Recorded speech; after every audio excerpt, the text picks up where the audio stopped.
Your brain has been hacked, not by technology, but by smart graphic design. Let's start with Squid Game. Those faceless guards in pink uniforms, marked only by a triangle, square, circle, which became universal icons in a matter of days. It uses a technique known as geometric reduction and symbolic contrast. Now they work so well because the human brain is drawn to clean, high-contrast shapes. These are often the first forms we ever learn to recognize as people. Squares, triangles and circles, which appearing in isolation and bold color fields, hit the brain like visual exclamation marks. Now if you think about it, it's the same reason you instantly recall the Apple logo. They both rely on stripped down geometry that the mind can store in a single glance. Squid Game used the same principle in storytelling form. Its shapes function like a logo system for the entire show, instantly recognizable across all branding materials and marketing tools, even without text or context. This was one of the main reasons it became so incredibly iconic. But why exactly does this matter to your next graphic design project? Well, the point here isn't to make everything minimalist. It worked for Squid Game because it needed to be universal and have a state of control. Basically, ideas that suit geometric reduction. In a tech brand or corporate campaign, minimalism can sharpen clarity and memorability. But for projects built on warmth and storytelling, like say community arts posters or a local cafe brand, the same approach might feel pretty cold. Smart and good design is about refining intention, so ask yourself, what's the one feeling or idea that I want people to take away from my design? Then build every element around that idea. Use geometry, color, space, and different tools for meaning. Minimalism works when the brief calls for clarity and power. The key is knowing why you're reducing. And when reduction serves meaning instead of aesthetics, that's when your design crosses from clean to iconic. The symbolic nature of the Squid Game design also plays into the childlike mentality of a game, while also referring to different ranks among the guards. Now, if you're old enough like I am, think back to the PlayStation 1 startup screen. The moments that logo appeared floating against the black void, you knew exactly what was coming.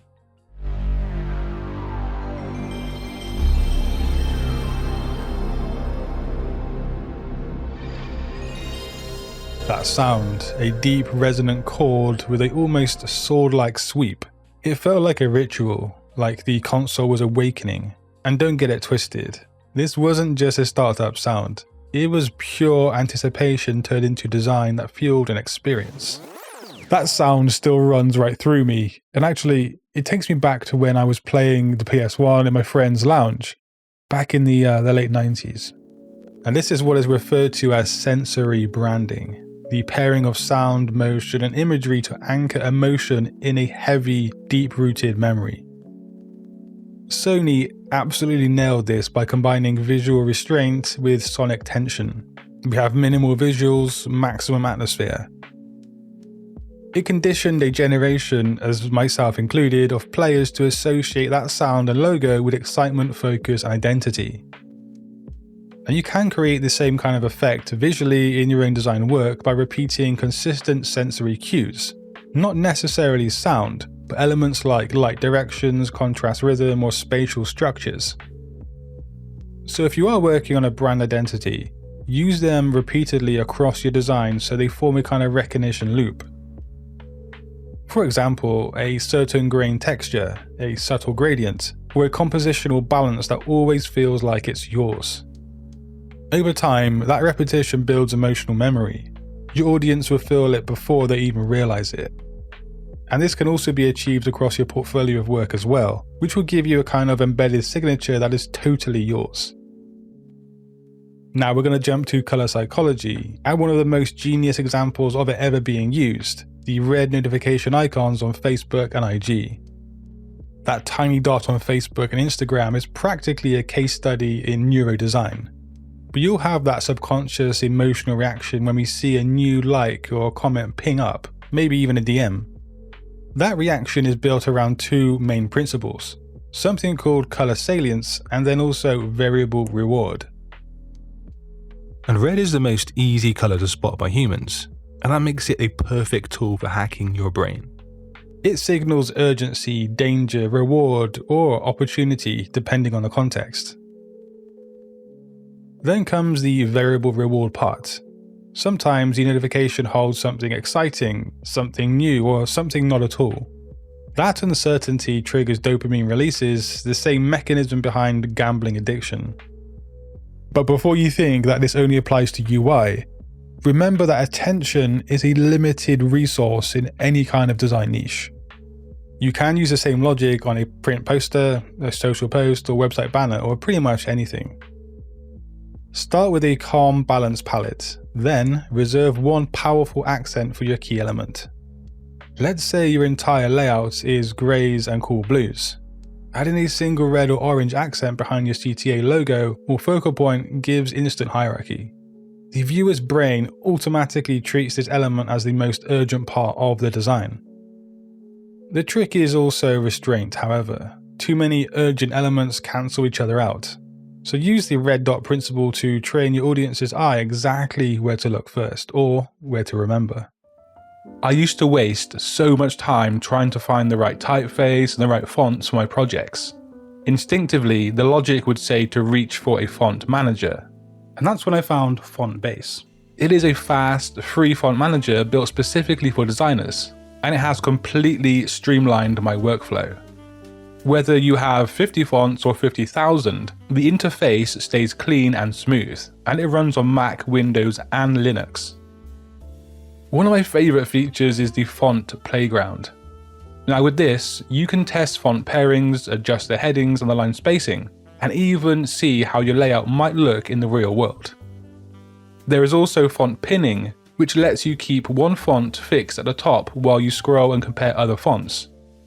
And if you work with variable fonts, FontBase lets you tweak and preview all of those custom settings very easily. And yes, Google Fonts are built right into this thing, so you can activate them with a single click. But if you do go for the paid version, which is called FontBase Awesome, you will unlock something called Super Search. It is not just a tag system. FontBase actually analyzes the contrast, the weight, and the proportions of your fonts and shows them on a visual chart. It lets you filter and discover fonts in a way that feels just intuitive and fast. There is also auto activation for Adobe apps, and that means when you open a file, missing fonts get activated instantly. I know how much of a headache that can be. And you can try all the premium features for free for 3 months using my code Satori. Just visit the link in the description box below and check it out for yourself. Next, let's shift gears into something more emotional, nostalgia as design. And you might be surprised that we can find a whole bunch of graphic design techniques in the GTA 6 trailer. When it dropped in December 2023, it didn't just break the internet because of hype. It tapped into a shared memory. Anyone who played Vice City back in the 2000s instantly felt it. That Miami glow, those pastel skies, the sun-bleached pinks and teals. The palette was anything but random. It was emotional shorthand for a time, a place, and a feeling. And I can almost guarantee that people at Rockstar Games sat around a meeting room table and discussed different concepts. And one of them was likely the demographic of GTA players who remember Vice City and now have fond memories of it. It told longtime fans that you're home again, while some of the fast TikTok-style cuts in the trailer and handheld social media shots pulled in a new generation who live inside short-form rhythm. It's kind of like old meets new, nostalgia fused with cultural relevance, and that's one of the reasons why this trailer did stick in everyone's mind. And you can recreate the same kind of hook in your own projects. So start by thinking about what visual nostalgia looks like for your specific audience on that project. It could be a certain color tone, a photo texture, or even a font style that reminds them of a cultural moment. Then simply just modernize it. Pair those familiar cues with contemporary rhythms, bold typography, cropped motion stills, or asymmetrical layouts. In a poster or carousel, this might mean combining vintage palettes or retro patterns with dynamic, short storytelling sequencing. That is what Rockstar has mastered with GTA 6, and it's what great design feels like too. Now, back to some more emotion. Shepard Fairey's Obama Hope poster in 2008 remains one of the most effective uses of emotional design ever created. But what makes it so iconic and smart? Well, the genius lies in the combination of a limited palette, visual contrast, and that directional gaze.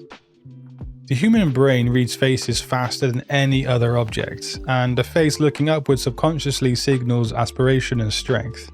Combined with patriotic hues of blue and red, it became a perfect visual of optimism. If you agree or disagree here is kind of irrelevant, because we are just looking at things through the perspective or the lens of a graphic designer. Now, in your own designs, you can apply this by defining a single emotional direction before you even begin. Do you want your design to inspire calmness, defiance, joy, power, whatever? Anchor every element from color to composition around that one feeling. For example, imagine you're designing a premium skincare package. If the emotion you want is calm and purity, you might choose soft neutral tones, generous white space, and a gentle serif typeface. But if you're designing for a bold streetwear fragrance, you'd flip that. You'd maybe use deep blacks, metallic highlights, compressed spacing, and a strong diagonal layout to communicate energy and defiance. And ask yourself, can someone understand the emotion of this design in under a second without reading a single word? And if they can, you've achieved emotion clarity right here. It's the mark of timeless design. And then there's the Trump mugshot, one of the most instantly recognizable images of modern politics that was memed and used as design for a ton of merch. Now, setting aside ideology, it's a brilliant case of narrative compression. It simply tells a story, the defiant tilt of the head, the harsh lighting, the stark composition. The thing is, humans are very tribal at the core. Think of sporting teams, politics, country borders. We are a very primal and tribal species. And that's one reason why the image exploded into memes, t-shirts, posters, mugs, and so on. It symbolized two completely opposite interpretations at once. The design lesson here is emotional polarity. When a design sits comfortably in the middle, it's forgettable. But when it's confidently picking an emotional direction, even if it alienates some viewers, it becomes memorable. Now, you can apply this by identifying the emotional axis of your project. If it's a youth streetwear brand, maybe your axis is rebellion. For a luxury brand, it's desire and exclusivity. Everything, the typeface spacing, the photography, and the tone, should align to reinforce this axis, which essentially targets a specific group of people. The result is emotional singularity, which gives your work strength and identity. And graphic design ultimately is there to hack your mind, everybody's mind for that matter, and today you've heard about some of the ways that can actually happen. But if you want to continue your educational journey here at Satori Graphics, just click a video on the screen. But until next time guys, design your future today. Peace.